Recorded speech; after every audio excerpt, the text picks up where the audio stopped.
Today, we're diving into the ending of the film The Snow Sister, based on a novel by Maya Lund. Released on Netflix, this Norwegian movie is a touching story about a little boy named Julian and an important lesson he learned during Christmas. Let's break down the ending and understand Hedvig's secret. Movie recap and ending explained. The Snow Sister revolves around Julian, whose elder sister Junie recently passed away. His family is grieving, and the Christmas spirit is nowhere to be found.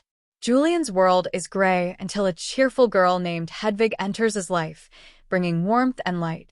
Why did Hedvig disappear? Julian first saw Hedvig during his swimming class and was surprised when she waited outside to talk to him. Hedvig's cheerful nature was infectious, and she was determined to be friends with Julian. Initially, Julian found her love for Christmas overwhelming, but soon he appreciated having someone who helped him forget his grief. Hedvig's house, Winter's Nest, was a cozy and decorated haven, unlike Julian's cold home. As their friendship grew, Julian began to ask questions about Hedvig's life. He noticed her fear of swimming and reluctance to ice skate.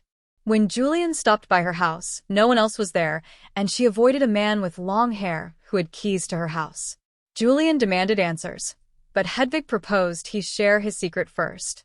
Julian opened up about his sister Junie's sudden death. Hedvig advised him to keep Junie alive in their hearts. Julian tried to share this with his family by pinning Junie's photograph on the wall, but his parents were upset. Julian blamed Hedvig and ended their friendship. When he went to find her, he discovered Winter's Nest was actually a dilapidated house owned by the man he had seen earlier. What was Hedvig's secret? Julian learned from Hendrik, the man with long hair, that he had lost his sister, Hedvig, 50 years ago in an ice skating accident. Her body was found days later, and Hendrik blamed himself for her death.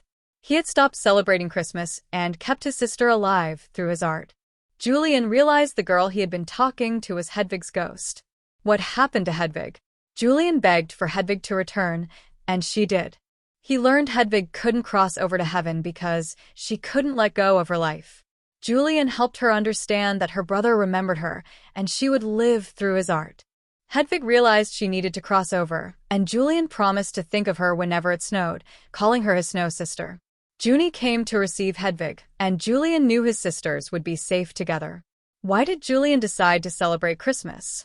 Inspired by Hendrik's art keeping his sister's memory alive, Julian asked him to draw pictures of Junie. Julian decorated his home with these drawings and encouraged his family to celebrate Junie instead of hiding their grief. His parents agreed, and they surprised Julian by decorating the house for Christmas. It was also Julian's birthday, making the celebration even more special. Julian performed with the Christmas choir and had a snowball fight with his best friend, just like old times. Julian and his family would never fully overcome their loss, but meeting Hedvig and Hendrik helped Julian navigate his grief.